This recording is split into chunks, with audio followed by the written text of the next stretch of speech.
તો એક મહત્વના સમાચાર મળી રહ્યા છે। એક બાજુ સ્વાતંત્ર્ય પર્વની ઉજવણી કરવામાં આવતી હોય તેને લઈને સ્વાતંત્ર્ય પર્વના 24 કલાક પૂર્વે અમદાવાદ શહેર પોલીસ કંટ્રોલ રૂમને 15 ઓગસ્ટે બોમ્બ બ્લાસ્ટ કરવાનો મેસેજ મળ્યો છે। પોલીસને તાત્કાલિક કંટ્રોલ મેસેજ મળતા તપાસ શરૂ કરવામાં આવી છે। ક્રાઇમ બ્રાન્ચે ફોનમાં ધમકી આપનાર અરિહંત કાકરિયા નામના યુવકની કુબેરનગર વિસ્તારમાંથી ધરપકડ કરી છે। જોકે પોલીસ તપાસમાં આ યુવક અભ્યાસને કારણે ડિપ્રેશનમાં હોવાનું સામે આવ્યું હોય તેવી વિગતો મળી રહી છે। આ મામલે સરદારનગર પોલીસ મથકમાં ફરિયાદ નોંધવાની કામગીરી હાથ ધરવામાં આવી હતી। તો કુબેરનગર વિસ્તારમાંથી યુવકની ધરપકડ કરવામાં આવી છે। આજ અંગે વધુ વિગત આપી રહ્યા છે અમારા સંવાદદાતા વિરેન્દ્રસિંહ ભાટી। વિરેન્દ્ર, જણાવશો કે આમાં શું વિગતો પ્રકાશમાં આવી રહી છે અને હવે આ મેસેજના આધાર પર પણ હવે પોલીસ તંત્ર કેટલું સતર્ક બન્યું છે? બિલકુલથી ભદ્રેશ કે અમદાવાદ શહેર પોલીસ કંટ્રોલને વહેલી સવારે એક ધમકી ભર્યો મેસેજ મળ્યો હતો, જેની અંદર 15 ઓગસ્ટ એટલે કે આવતીકાલના રોજ અમદાવાદ શહેરની અંદર બોમ્બ બ્લાસ્ટ કરવાનો મેસેજ હતો। તે સંદર્ભે કંટ્રોલ રૂમ હોય ને કંટ્રોલ રૂમ બાદ અમદાવાદની એજન્સીઓ સતર્ક બની હતી ને દોડતી થઈ હતી।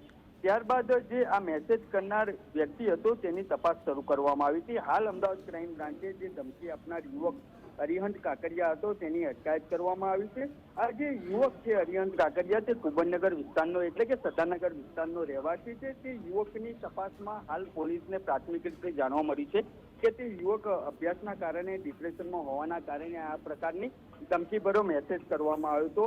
હાલ તો અમદાવાદ ક્રાઇમ બ્રાન્ચ દ્વારા તેની અટકાયત કરીને ક્રાઇમ બ્રાન્ચની અંદર પૂછપરછ હાથ ધરવામાં આવી છે। તેમજ ટૂંક જ સમયની અંદર સરદારનગર પોલીસ સ્ટેશનની અંદર તે યુવક વિરુદ્ધ ગુનો દાખલ કરવામાં આવશે। ભદ્રેશ જી વિરેન્દ્ર, ધન્યવાદ સમગ્ર માહિતી આપવા બદલ। તો દર્શક મિત્રો, સ્વાતંત્ર્ય પર્વની ઉજવણી પહેલાં જ આ પ્રકારનો ધમકીભર્યો મેસેજ આપવાના બદલે પોલીસે કાર્યવાહી હાથ ધરી છે।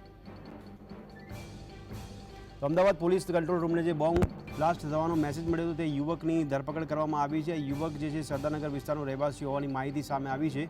પોલીસ તપાસમાં એ પણ બહાર આવ્યું છે કે આ યુવક અભ્યાસને કારણે કંટાળી ગયો છે અને ડિપ્રેશનમાં જતો રહ્યો હોય તેણે આ પ્રકારનો બોમ્બ બ્લાસ્ટ કરવાનો મેસેજ કર્યો હતો, જેના આધાર પર પોલીસે તેની ધરપકડ કરી લીધી છે।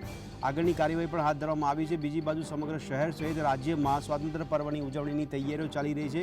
લોકો દેશભક્તિના રંગમાં રંગાતા નજરે પડી રહ્યા છે, ઉજવણીની તૈયારીઓમાં વ્યસ્ત જોવા મળી રહ્યા છે। એવામાં બોમ્બ બ્લાસ્ટ થવાનો આ મેસેજ મળતા અફરાતફરી છવાઈ ગઈ હતી અને પોલીસ કંટ્રોલ રૂમને મેસેજ મળતા પોલીસ વિભાગ તરત એક્શનમાં આવ્યો હતો અને પોલીસ દ્વારા આ મેસેજ કરનાર યુવકની ધરપકડ કરવામાં આવી છે। ત્યારે કંટ્રોલ રૂમને બોમ્બ બ્લાસ્ટનો મેસેજ આ યુવક દ્વારા આપવામાં આવ્યો હતો, જે યુવક સરદારનગરનો રહેવાસી હોવાનું માહિતી સામે આવી છે। પોલીસ દ્વારા વધુ તપાસ હાથ ધરવામાં આવી રહી છે। સાથે સાથે પોલીસ વિભાગ પણ હવે આ મેસેજના આધાર પર આવતીકાલે જ્યારે ઉજવણી એટલે કે 24 કલાક બાદ સ્વાતંત્ર્ય પર્વની ઉજવણી થાય ત્યારે તેને લઈને સતર્ક જોવા મળી રહી છે। સમગ્ર પોલીસ વિભાગ અત્યારે એક્શન મોડમાં આવી ગયું છે અને સતત પોલીસ વિભાગ દ્વારા અગમચેતીના ભાગરૂપે હવે તૈયારીઓ કરવામાં આવી છે, સુરક્ષાના ભાગરૂપે પગલાં ભરવામાં આવી રહ્યા છે।